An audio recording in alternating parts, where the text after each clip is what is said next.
सन 81, नई दिल्ली। कोई एक गुलनार है फिल्म अभिनेत्री, कोई एक देवी दत्त है दिग्दर्शक। इनमें से एक कनाडा का नागरिक है, दूसरा अमेरिका का, लेकिन ये स्वांग भारतीय होने का कर रहे हैं। भारतीय गरीबों के बारे में ये सरकारी खर्च से यानी भारतीय गरीबों की गाढ़ी कमाई से फिल्म बनाने पहुंचे हुए हैं। क्या अशोक होटल में ठहराए जाने वाले लोग भारतीय गांवों पर फिल्म बना सकते हैं? अगर सरकार को भारतीय गांवों पर ही फिल्म बनवानी थी तो क्या भारतीय दिग्दर्शक मर गए थे?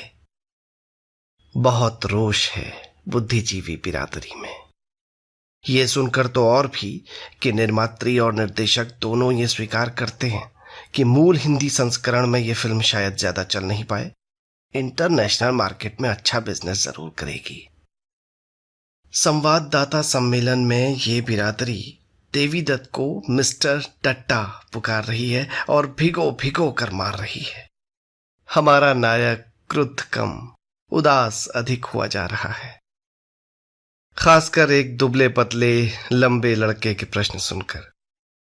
लड़का निर्धन घर से मालूम होता है, हिंदी वाला मालूम होता है, बहुत जमा जमा कर नक्काशीदार अंग्रेजी बोल रहा है। नायक उसमें अपना ही युवा प्रतिरूप देख रहा है, जो पूछ रहा है, mister Datta, may I venture to ask what pretensions, if any, have you got to dare make a film on India, and that too in Hindi? A master of aesthetic and socio-political that you are. Have you perchance confused Indians with Red Indians? अब इस लानत भेजने वाले से क्या कहें देवी दत्त, जो देवी दत्त को कलात्मक, सामाजिक, राजनीतिक गड़बड़झाले का उस्ताद ठहरा रहा है और पूछ रहा है कि आप ये फिल्म बनाने का दुस्साहस इसलिए तो नहीं कर रहे हैं कि आप भारतीयों को अमेरिकी आदिवासी रेड इंडियन समझने लगे हों। थोड़ा व्यंग्य क्यों ना आजमाए डीडी भी।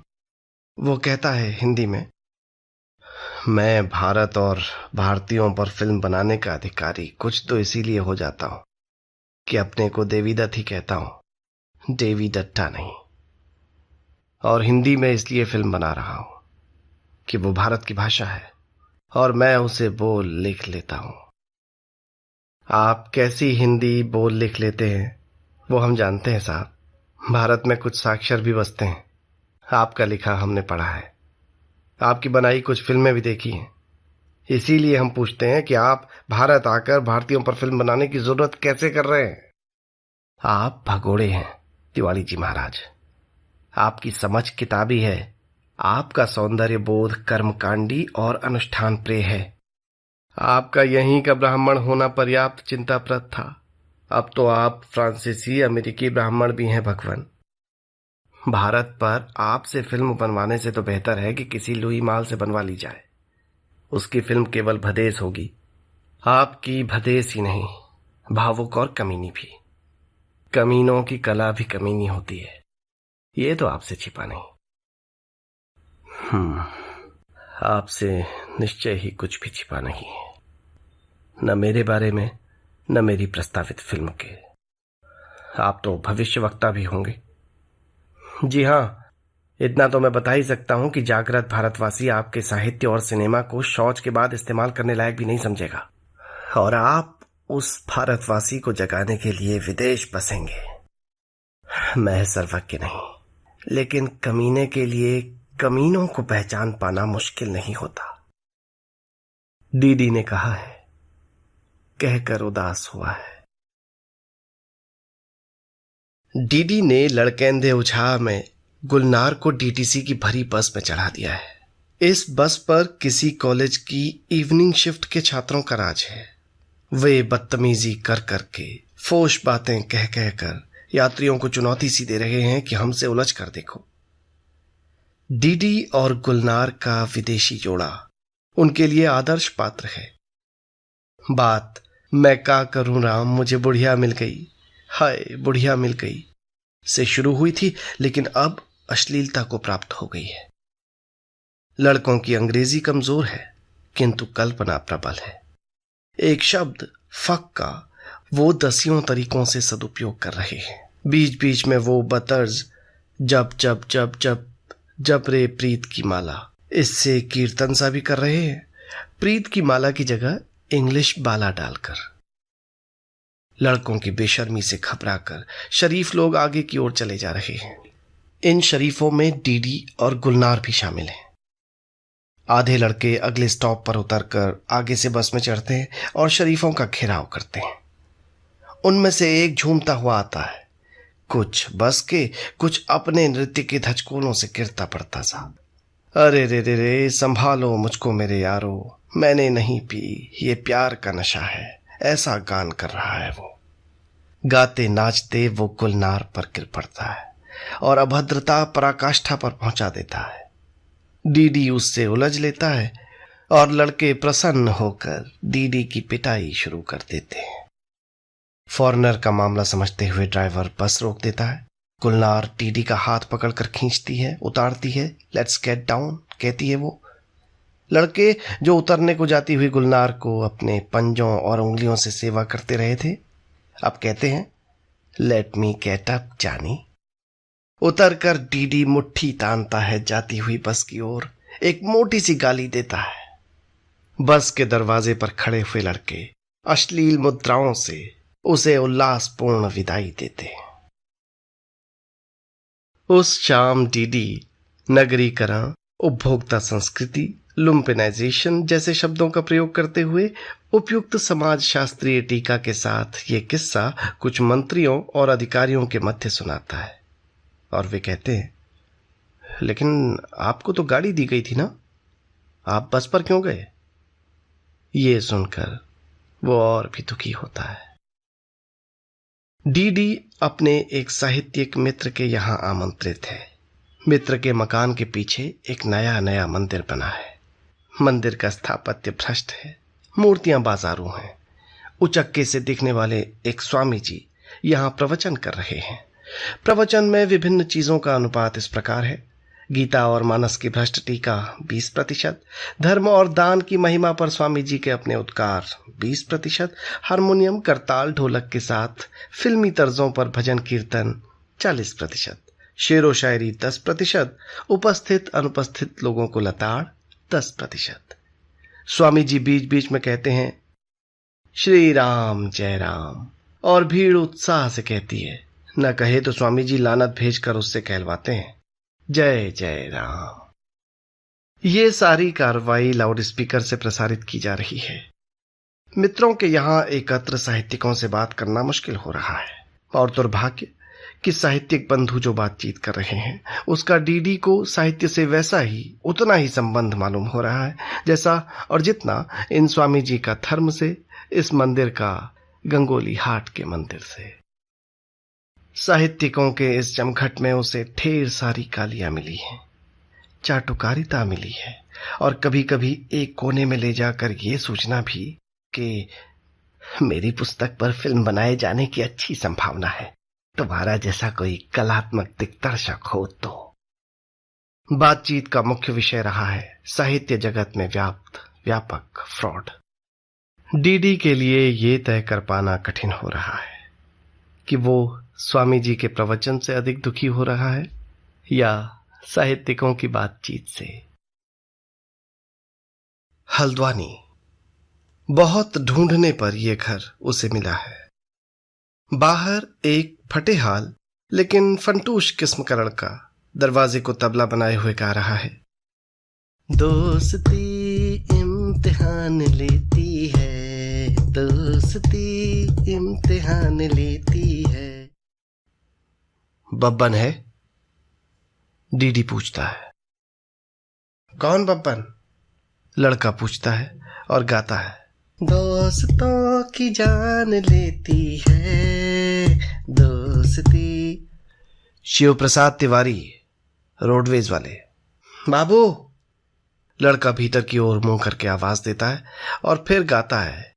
दोस्ती इम्तिहान लेती है, आशिकी इम्तिहान लेती है। पुकार सुनकर बब्बन बाहर आता है। अकाल वृद्ध। वो आगंतुक को विस्मय से देखता है। डीडी मुस्कुराता है। अबे ओए, पहचान नहीं रिया है? मैं डीडी, बगड़गाम वाला, तेरा बिरादर। बब्बन उसे गले से लगा लेने के लिए बहुत उत्साह से बढ़ता है और निकट आकर ठिठक जाता है। डीडी उसे गले से लगा लेता है। डीडी चाहता है कि बब्बन मौज मस्ती वाली बातें करे, लेकिन बब्बन के पास कुछ दुखड़े हैं रोने के लिए। उसके लड़के नालायक हैं। बड़ा लड़का किसी तरह कहलाकर बीएसएफ वायरलेस में कांस्टेबल लगा है। छोटा ये गवैया है ससुरा, हीरो, पढ़ता वढ़ता है नहीं। इसे दया के पास भिजवाऊंगा बंबई, शायद कोई चांस मिले। दया का बहुत अच्छा कारोबार है। बड़ा लड़का आईएएस है। बब्बन की तो बस लड़की लायक है थोड़ी, बीए बीएड किया है, यहीं पढ़ाती है एक प्राइवेट स्कूल में। शादी करने की सोचते हैं, लेकिन अच्छे लड़कों का अकाल हो गया है। जितने अच्छे खानदान थे सबकी संतान सिफर निकली ससुरी। जितने ऐरे गहरे थे उनके बच्चे टॉप पर पहुंच गए। बब्बन कह नहीं रहा है, लेकिन डीडी सुन रहा है कि वो भी किन्हीं ऐरे गैरों का बच्चा है जो टॉप पर पहुंच गया है। बब्बन और उसके मध्य मैत्री स्वर छिड़ ही नहीं पा रहा है। बब्बन एक और उसे आवश्यकता से अधिक आदर स्वयं दे रहा है, अपने बच्चों से मिलवा रहा है, और दूसरी ओर वो डीडी की कही हुई किसी भी हल्की फुल्की बात में अपने प्रति निरादर की अनुभूति कर रहा है। किस्मत, मुकद्दर, ये सब इतना दोहरा रहा है मानो कहना चाहता हो कि डीडी तू है तो मेरे सामने कुछ भी नहीं, कुछ हो गया है तो मुकद्दर से। लायक लड़की द्वारा बनाकर लाई गई चाय और नालायक कायक लड़के द्वारा बाजार से लाई गई बर्फी नमकीन डीडी को अच्छी नहीं लग रही है, इन कड़वी बातों के साथ ग्रहण करते हुए। ये नहीं कि बब्बन कड़वाहट के साथ कोई बात कह रहा हो, वो कह तो हंस हंस कर ही रहा है। कड़वाहट उसकी भंगिमा में है। आखिर डीडी कहता है, अच्छा अब चलता हूं।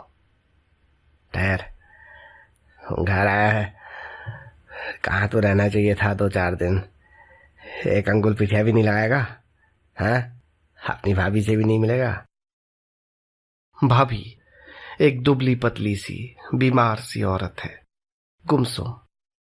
डीडी की किसी भी बात का वो जवाब नहीं देती।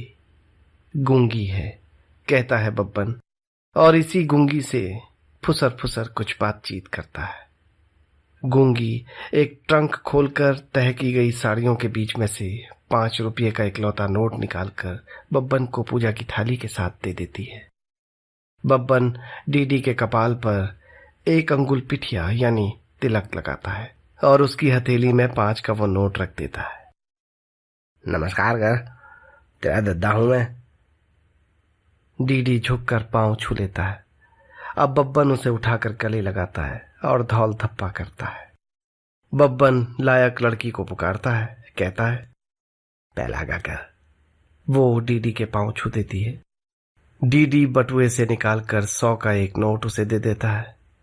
वो झिझकती है। बब्बन के चेहरे पर रंग आते जाते हैं। डीडी ने गलती की है। कायदे से उसे वही 5 का नोट इस लड़की को दे देना चाहिए था। बब्बन कहता है, ले ले, मुकद्दर से मिलता है ऐसा कक्का, मुकद्दर से ही मिला तुझे दे रहा है। ऐसा करना बच्ची, इसमें से मेरे लिए एक लॉटरी का टिकट जरूर ले लेना। क्या पता तेरे बाप का मुकद्दर भी जाग जाए इसके मुकद्दर से। अल्मोड़ा। शहर कुछ बदल गया है और डीडी दुखी है। शहर फिर भी कुछ पहले जैसा ही है और डीडी दुखी है। कभी डीडी ने चाहा था कि सारे कुमाऊनियों को पंजाबी बना दिया जाए। इस बीच काफी पंजाबी बस गए हैं शहर में। बाहर तो जैसे उनका ही हो गया है और डीडी दुखी है। ये पंजाबी धड़ल्ले से पहाड़ी बोल रहे हैं, पहाड़ियों जैसे दिख रहे हैं। बाजार की भीड़ में कई पहाड़ी ऐसे हैं जो पंजाबियों जैसे दिख रहे हैं। पंजाबी बोल भी रहे हैं। और डीडी दुखी है। तब के कई संपन्न घरों पर ताले पड़े हैं, या उनमें कोई अजनबी आ बसे हैं। तब के कई विपन्नों ने अच्छे घर बना लिए हैं। डीडी दुखी है।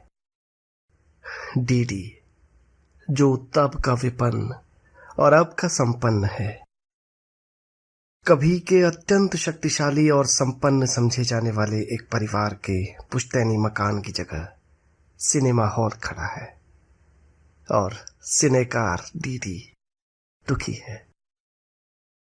डीडी दुखी हो रहा है कि उसे यहां से वहां तक सड़क पर बार बार रुककर नमस्कार नमस्कार कहते कहलवाते चले जाने का सुख नहीं मिल पा रहा है। उसे वो लोग भी नहीं मिल रहे हैं जो व्यंग्य से कहते, ओहो डायरेक्टर साहब, क्या हुआ, अमेरिका वालों ने निकाल दिया क्या आपको? डीडी मिठाई की दुकान में खड़ा है और चाह रहा है सारा शहर उसका परिचित हो, सारे शहर को वो मिठाई खिला सके। एक राह चलते अधेड़ को पहचान कर वो आवाज देता है, हानी डियर। राह चलता पास आकर कहता है, आप मुझे कोई और समझ रहे हैं। डीडी सकपका कर कहता है, आप आनी नहीं है? आनंद मोहन पंत, रेलवे वाले। राह चलता मुस्कुराता है, जी नहीं, मैं श्याम सुंदर जोशी हूं। कई लोग मुझे आनी से कंफ्यूज कर जाते हैं। राह चलते के साथ वृद्ध पूछता है डीडी से, आप कौन हुए? आंखों से साफ दिखता नहीं है, अब आवाज से भी प्लेस नहीं कर पा रहा हूं। डीडी कहता है, मैं डीडी हुआ, देवी दत्त तिवारी, बगड़गांव मथुरा दत्त जी का बेटा। मेरे फादर को तो खैर आप क्या जानते होंगे, बहुत अर्ली डेथ हो गई थी उनकी। CS तिवारी जो नहीं थे दिल्ली में, जो अंडर सेक्रेटरी फाइनेंस रिटायर हुए, वो मेरे अंकल ठहरे। और अरे समझ गया मैं यार, देविया टैक्सी हुआ तू? कब आया अमेरिका से और कहाँ ठहर रहा? डीडी कहता है, मैं कल शाम आया, सर्किट हाउस में ठहरा हूं। आप कौन हुए? मैंने पहचाना नहीं। हम रहता हुए यार सारे जगत के। तेरे भी मोतियाबिंद निकल गया क्या मेरी तरह से? डीडी पांव छूता है, ओहो पूरन काका, आपकी तो शक्ल ही बदल गई। आपका मुंह, अरे मेरा मुंह वेदांती हो गया यार। बुढ़ापे में वेदांती होने वाला हुआ। अच्छा तू रहेगा हफ्ता दो एक? मैं कल गंगोली हाट चला जाऊंगा, डीडी कहता है। मेरे कैमरामैन और प्रोड्यूसर आ जाएंगे शाम तक। मैं 2 दिन पहले ही चल पड़ा कि भेंट घाट कर लूं। कोई पहचान वाला नजर ही नहीं आया। अरे यहाँ कौन नजर आएगा यार अल्मोड़ा में? अरे यहाँ तो लोग पहले भी रिटायर होकर इसलिए आने वाले ठहरे कि विश्वनाथ में उन्हें फूका जा सके। अब तो लोग राजघाट में ही फूकने के लिए क्यों लगाए हुए हैं? अब तू क्या कर रहा है यहाँ पर मिठाई की दुकान में? मैं बस इस इंतजार में था कि कोई पहचान वाले मिले तो मिठाई खिलाऊं और खाऊं, अल्मोड़ा लौटने की खुशी में। एक तो मैं मिल ही गया भ्राता। मैं माता ठहरा वेदांती यार, बाल चॉकलेट में खाऊंगा नहीं, सिंगोड़ी ले सकता हूँ, इस श्यामा को खिला बाल। ये मेरा जवाई ठहरा, मेरी छोटी लड़की कुसुम का आदमी, कोतालगांव गिरीश डिप्टी साहब का छोटा लड़का हुआ है, बंगलौर में काम करता है HL में। नमस्कार को। ये डीडी ठहरा, डीडी फेमस, क्या कहते हो तुम, वो डायरेक्टर फिल्मों का, अमेरिका में रहता है। हमारी तरफ से तो जो होती होगी यार ये फिल्म। एक वो कंगन देखी ठहरी, उसके बाद तो कोई देखी नहीं फिल्म मैंने, लेकिन लोग बाग कहते हैं तू अच्छा पैसा पीट रहा वाला अमेरिका में। मिठाई खाते खिलाते हुए भी डीडी दुखी हो रहा है। पोपले मुंह से सिंगोड़ी चपचपाते हुए पूरन भ्राता पूछते हैं, अच्छा तू वो बबली से मिला कि नहीं भ्राता? बबली दी तो बब्बन बता रहा था नैनीताल में है, जहां उनका लड़का रिसर्च कर रहा है। जीजा जी रिटायर हो गए, सुना बीमार चल रहे हैं। हाँ ठीक सुना भराता, इसीलिए बबली भी आज यहीं आ रही है। अपने गांव चितई जाएंगे वो लोग, पूजा करवाएंगे। कहाँ ठहरी हैं बबली दी? वो विस्टाकोड़ा में, दुर्गुली केंजा के यहाँ। जानने ही वाला हुआ तो तेरी बुआ हुई वो? हाँ हाँ, क्यों नहीं। अभी जिंदा है दुर्गुल बुबू? 80 से ज्यादा की होंगी। अरे बहुत ज्यादा की, 75 तो मुझे ही होते हैं अब। केंजा कम से कम 87 की होगी भ्राता। डीडी पहुंचा है विस्टा कूड़ा, मिठाई का एक बड़ा और एक छोटा डिब्बा लेकर। उस बुआ के पुश्तैनी मकान में, जो नैनीताल के सरकारी क्वार्टरों में बालक देवीदत्त को बंद कर जाती थी कि वो कहीं भाग न जाए कंकोली हाट।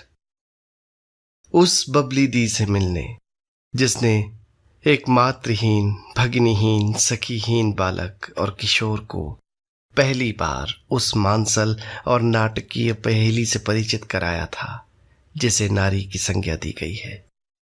बबली दी को वो जब भी याद करता है, उसे उनके किशोर उरोज याद आते हैं, जिनके बीच उन्होंने एक अनाथ बालक का सिर नैनीताल में पहली भेंट में चिपका लिया था और बहुत लाड़ से उसके सिर पर हाथ फेरा था।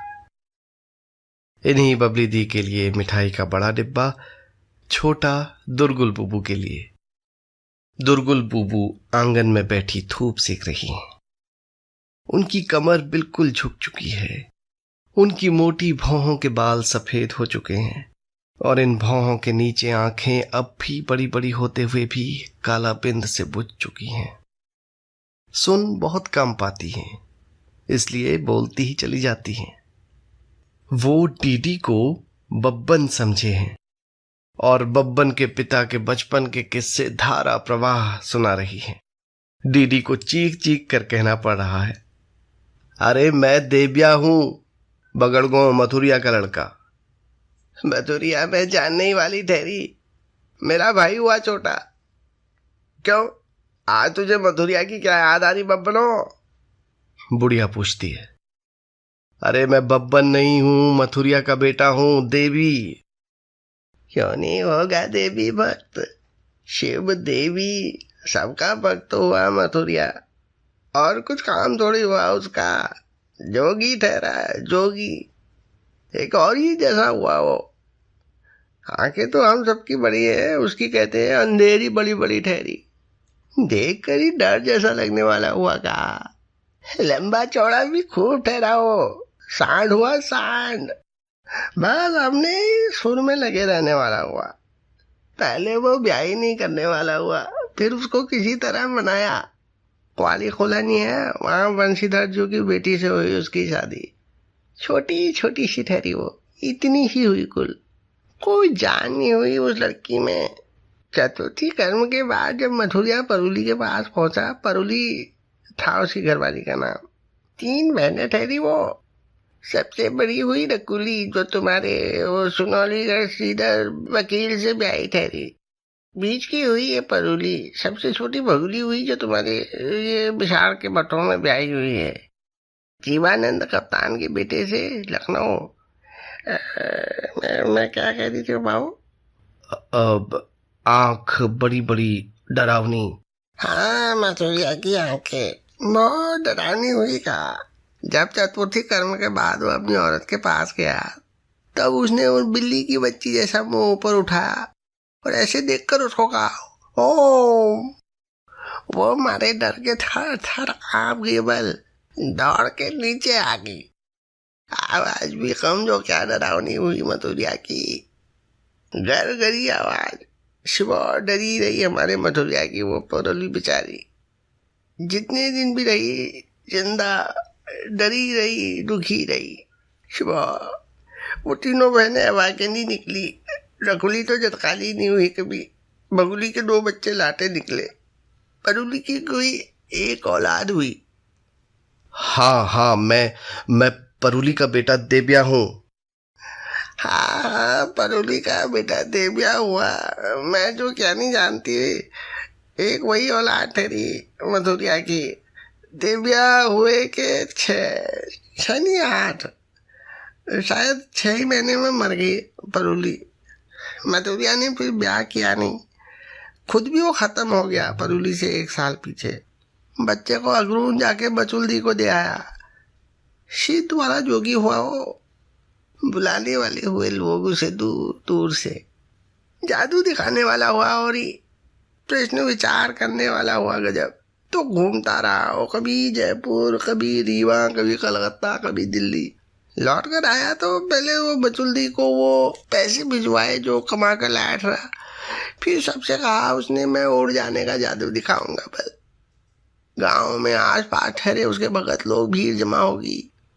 ऊंचाई पर निकली एक चट्टान जैसी थी, उसी पे जाके खड़ा हो गया वो। नीचे गंगा नदी ठहरी, उसी के किनारे लोग खड़े ठहरे। वहां उसने हाथ जोड़कर ध्यान लगाकर जो किया होगा तंत्र मंत्र, फिर एक मारी उसने छलांग हवा में, ओम कह के।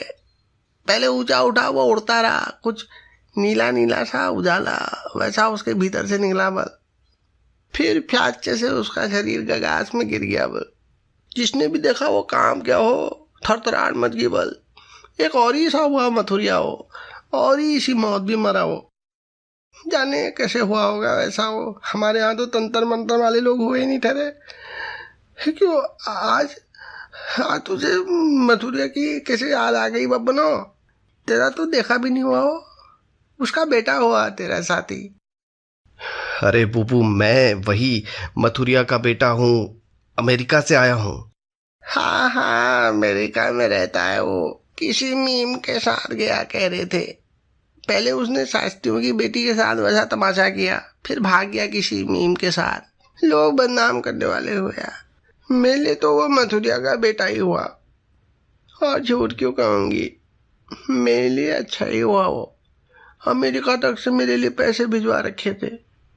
वाह, अरे मैं तुझे क्या बता रही हूँ, तेरे हाथ तो भिजवाए ठहरे उसने पैसे। अच्छा, अपनी दीदी से मिलने आया होगा तू। शिवा परेशान हो रही बबली, आफत कर रखी उसके घर वाले ने। मेरे मुंह के सामने बैठी रहो ऐसा कह रहा।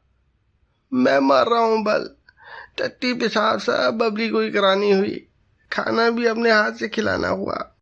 भाई बीमारी तो होती है, बुढ़ापा भी आता है, घबराने से तो कुछ होगा नहीं ना। मुझे लो, कोई एक बीमारी तो थोड़ी हुई मुझे, उम्र भी हो गई काफी, अब 90 होते हैं करीब। तुम्हारे चंपा नौला हंसा दज्जी जैसे आपकी घरवाली रदुली अपने को 72 की बता रही थी परसों। ये जिस साल हुई उसी साल मेरा सुरेश हुआ। अभी कली की जैसी याद है मुझे, रदुली की जा हिमली का मुझसे स्नेह ठहरा, जल्दी मर गई बेचारी। मेरे साथ के सब जाते रहे। मुझसे बड़ी कहने को एक रमेश की इजा हुई तुम्हारी कांतुली झिझाड़ वाली, वो भी पिछले साल खत्म हो गई। खत्म भी नवमी के श्राद्ध के दिन हुई। बल मुझसे 4 जने 5 साल बड़ी बताती थी अपने को कांतुली। तुम्हारे रमेश झिझाड़ की इजा पटौल बहुत सुंदर बनाती थी कांतुली। गली वालों की बेटी हुई वो, पटौलिया जोशी ठहरे गली गलियाओ जोशी। कांतुली के बाबू हेमचंद जी हुए रेंजर साहब। क्यों आज तुझे कांतुली की याद क्या आ रही रे बबनो? डीडी जर्जर मकान की जर्जर सीढ़ियों की ओर बढ़ रहा है। अंधी बहरी बुढ़िया धूप खिले आंगन में उसे समक्ष उपस्थित मानते हुए मिठाई का डब्बा खोलते हुए अब मिठाइयों के विषय में, मिठाई के शौकीनों के विषय में, मिठाई जब खाई खिलाई गई उन अवसरों के विषय में अपने संस्मरण सुना रही है बब्बन को। बुढ़िया की महीन और भिनभिनाती सी आवाज सूने मकान में गूंज रही है।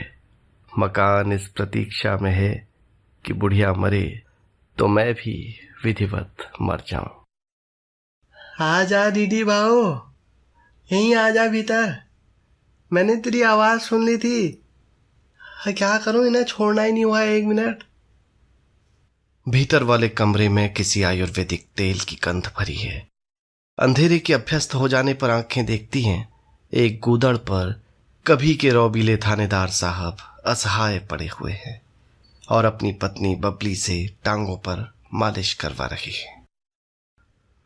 अरे आपने ये क्या हालत बना रखी पिंजू? डीडी कहता है और मिठाई का डब्बा उनकी ओर बढ़ाता है। वो खाऊं न खाऊं की द्विधा में रहते हैं और फिर एक टुकड़ा खाकर मीठे मुंह से कहते हैं, अरे भाई, तुम लोगों ने ही बना दी है। तुम्हारी इस दीदी ने और इसके इंग्लैंड में पढ़े डॉक्टर भाई ने। डॉक्टर थोड़ी है, कसाई है।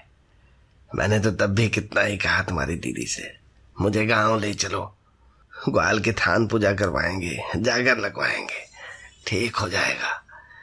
रिटायरमेंट से 2 साल पहले मेरा झगड़ा हो गया एक एमएलए से। अरे हम अंग्रेज के समय भर्ती हुए पुलिस वाले ठहरे, हम थोड़ी कर सकते हैं इनकी तरह स्याह सफेद। उस सफेद टोपी वाले ने मुझे बहुत परेशान कराया, उसी के लोगों ने मुझे धतूरा खिलाया, उसी ने मुझ पर तंत्र करवाया। इसका इलाज वो कल का लौंडा कर सकता था भला। उल्लू के पट्टे ने मुझे तेज दवाएं खिला खिला कर अधमरा कर दिया और कहता ये चला गया कि बिंजू आपको कुछ नहीं हुआ है, वहम है, सिर्फ वहम। अब तो तू कौन लुकमान हकीम का बाप है जो वहम की भी दवा दिए चला जा रहा है। तकलीफ क्या है आपको? अरे कोई एक तकलीफ है, उठा बैठा नहीं जाता, टट्टी नहीं होती, सिर चकराता है, नींद आती है, सीने में दर्द रहता है, भूख बिल्कुल नहीं। और साले कहते हैं कुछ नहीं हुआ आपको, आप वैसे ही घबरा रहे हैं। सारी जिंदगी बीत गई यार पुलिस की नौकरी में, एक से एक गुंडे से तो हम घबराए नहीं, अब साला अपने से ही घबरा रहे हैं। कोई डॉक्टर थोड़ी है इसका भाई, जिसके बाप दादा काशी के पोंगे पंडित, वो साला डॉक्टर हो सकता है कभी? बाप में की मूर्खानंदी, बेटा दवाबाज। मुझे कुछ तो उस सफेद टोपी वाले ने मार दिया था, रहा सहा इस डॉक्टर ने मार दिया। ससुराल वालों से समझे हुए दीदी, हमें ऐसे ही मजे मिले हैं। इतनी तकलीफ में मैं हूं, सालों ने कभी झांका तक नहीं। हाजी चिट्ठी का जवाब नहीं दिया कि कहीं जीजा जी इलाज कराने न पहुंच जाए। एक वो साला बब्बन है, इतना भी नहीं हुआ कि कभी झूठे मुंह ये लिख दे कि नैनीताल में ठंड बहुत हो गई होगी, हल्द्वानी आ जाइए। और वो एक पियक्कड़ है साला कर्नल। डीडी ने जीजा की बातें अनसुनी करके बबली दी पर निगाह टिका दी। थकान और परेशानी के बावजूद उनके चेहरे का लावण्य बरकरार है और देह यष्टि कुछ और स्थूल होने पर भी आकर्षक बनी हुई है। वो होंठ भींचकर मैं चुप रहूंगी कि भूमिका का सुंदर निर्वाह कर रही हैं। उनकी बड़ी बड़ी आंखों की कोर में पानी अटका हुआ है। बबली दी का पति सीधे बबली दी को ही गालियां देने लगा है। उसका कहना है कि ये भी मुझसे थक गई है और यही सोच रही है कि कब मरे, कब पाप कटे। बबली दी की आंखों की कोर पर अटके वे आंसू अब बहने लगे हैं।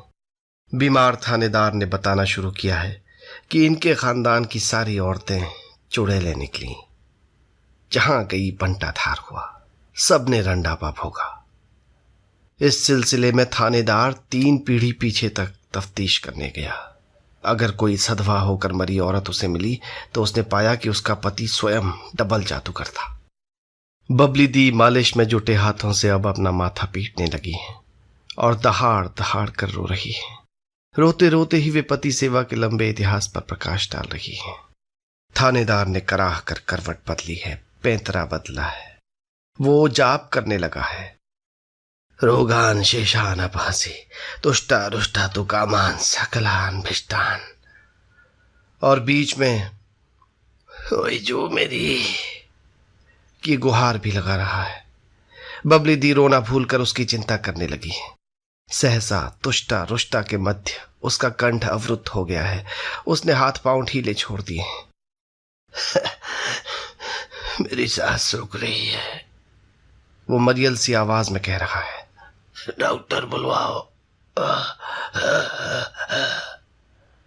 स्त्री ने डीडी भाऊ को डॉक्टर लेने भेजा है। डॉक्टर ने रोगी का रोग वृत्तांत धैर्य से सुना है। वो इस बात से सहमत हुआ है कि आपको इस साले ने मिठाई का एक टुकड़ा खिलाकर ठीक नहीं किया। आपकी इच्छा हो रही थी तो भी इसे और आपकी पत्नी को रोकना चाहिए था। डॉक्टर ने एक इंजेक्शन ताकत का और दूसरा नींद का लगाया है। थानेदार सो गया है। डीडी भाऊ ने डॉक्टर को पैसे दिए हैं। बबली दी ने कहा, तू बैठ, मैं जरा हाथ मुंह धोआती, फिर चाय बनाती तेरे लिए, खाने को भी कुछ बना देती भाऊ। पर यहाँ क्या करते हो, पराया घर ठहराना, अपनी लाई मिठाई ही खा लेना भाऊ। डीडी ने कहा, नहीं अब मैं चलूंगा, मुझे कल गंगोली हाट जाना है। बैठो, तेरे साथ मेरे दुख सुख हो ही नहीं रहे। अपने भिंजू की बातों का बुरा जन मानना, ये तो सदा के ही मिजाज के तेज हुए, बीमारी से चिड़चिड़े भी हो गए हैं। क्या करते हो, आखिर में इनकी तरक्की रोक ली। बड़ी बेटियां ठहरी, वो अपने अपने घर गई, उनसे क्या उम्मीद करते हो। अच्छे भले खाते पीते घरों में हैं, लेकिन जब देखो तब अपना ही रोना लेकर मेरे पास आ जाती हैं। मुनिया तो 2 जचकियों में हमारे यहाँ ही आई। मोहली है वर्ष, समझती है हमारी ईजा के पास कोई खजाना होगा। था खजाना जब था कि आई तब, अब कहाँ से। पेंशन के पैसों से क्या होता है। लड़का नौकरी में लगता तो कुछ होता, पर कहाँ से, उसकी रिसर्च ही आग लग रही। इनकी बीमारी में इतना खर्च हो रहा है, कुछ कहने की बात नहीं भाव। कभी यहाँ जाओ, कभी वहाँ, कभी ये डॉक्टर, कभी वो साधु, हो ही ना कुछ नहीं रहा बल। मेरी किस्मत को कुछ हो रहा होगा भाव। झूठ जो थोड़ी कह रहे हैं तेरे भिंजू। अभागन ठहरी हम बहने, किसी का कारोबार अच्छा नहीं हो रहा।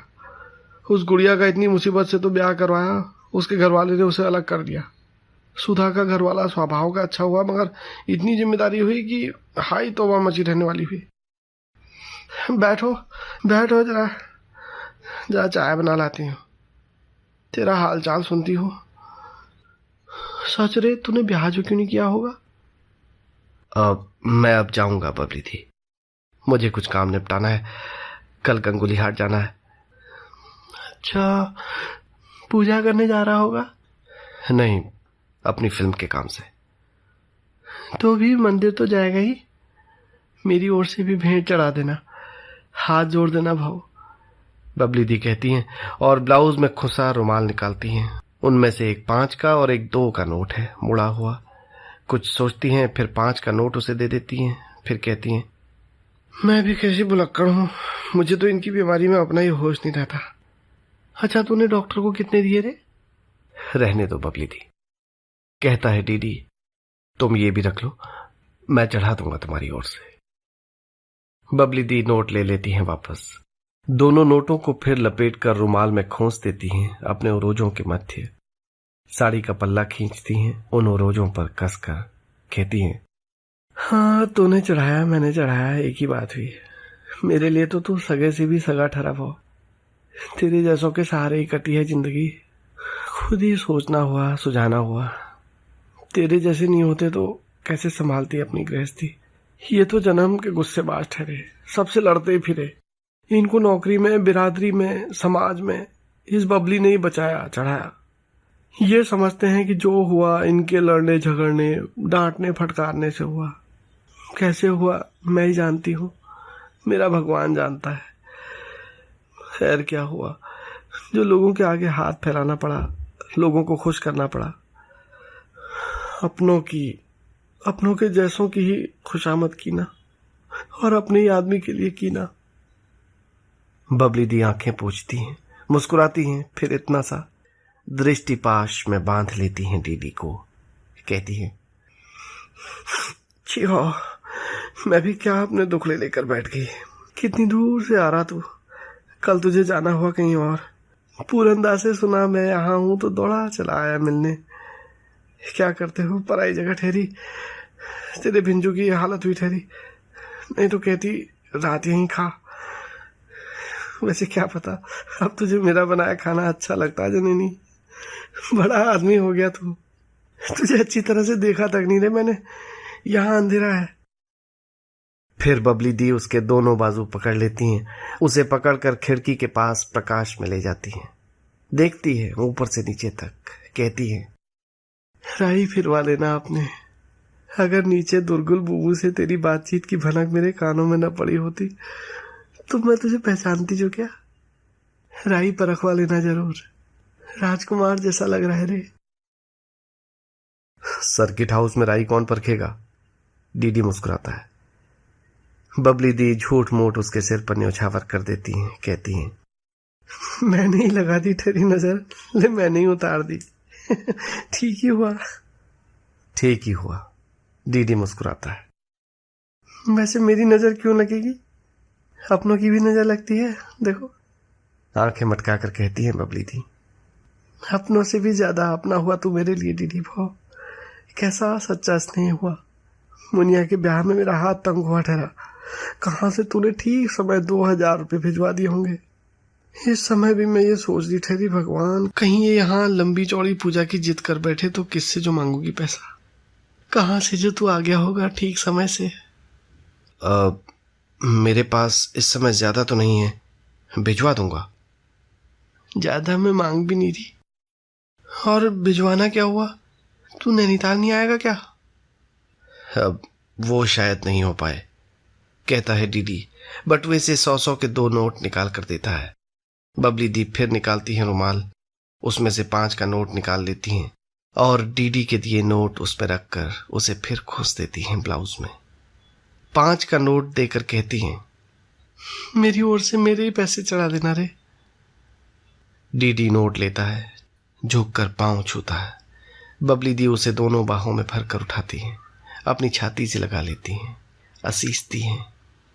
डीडी आयुर्वेद तेल की गंध के पीछे एक और आदिम गंध पाता है, बबली दी के उरोजों की। तू भी क्या सोचता होगा ना मेरे बारे में। दो वैसे तुझे मेरे बारे में सोचने की फुर्सत ही कहाँ हुई, कहती है बबली दी। अब जो क्या चाहिए ठहरी तुझे बबली दी। मैं ठहरी वहां निमखुणी। सच्ची भाव कभी सोचता है मेरे बारे में? क्या सोचता है? अपने चेहरे को उस आदिम गंध से अलग करके डीडी कहता है, मैं यही सोचता हूं, तू औरत है। दूसरे मुझे मर्द समझ रहे होंगे।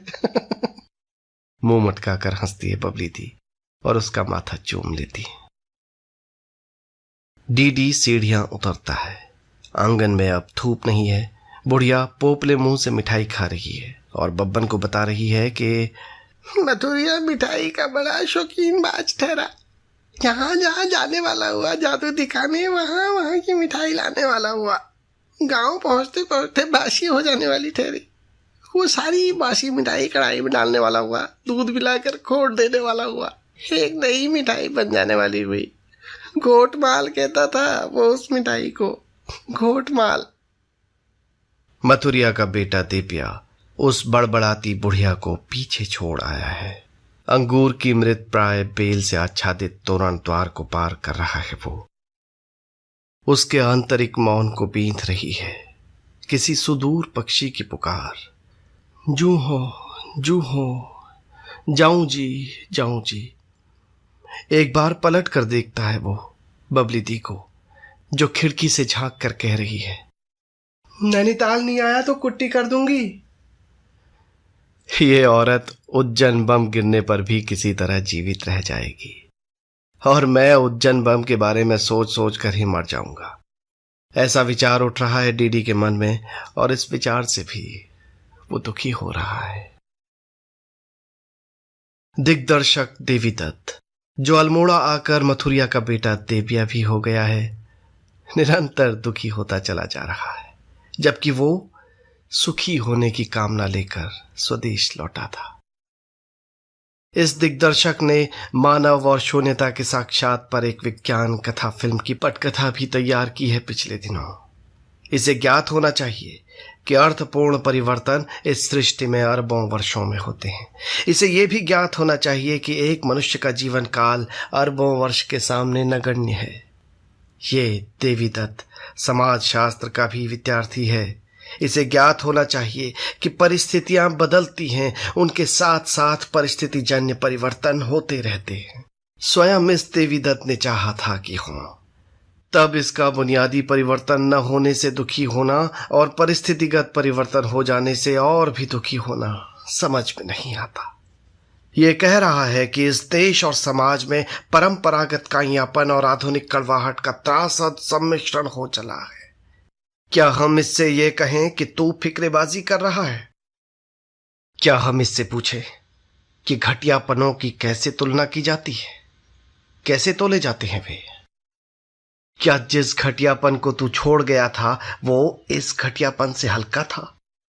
और तेरे पूर्वजों और उनके पूर्वजों का अगर ऐसा ही तर्क हम मानते चले जाएं तो क्यों यही न कहते कि बड़के धमाके से पहले सब अच्छा था, बाद में गड़बड़ ही होती चली गई। क्या ये विख्यात दिग्दर्शक जो टाइम की कवर स्टोरी का विषय बनने वाला है, हिसालूवाद का मारा एक साधारण मनुष्य है? हिसालू एक दरिद्र सा छोटा सा जंगली पीला फल है। बचपन में वो अच्छा लगता है, जवानी में तुच्छ और बुढ़ापे में स्मरणीय। आहा, हिसालू खाने वाले ठहरे हम।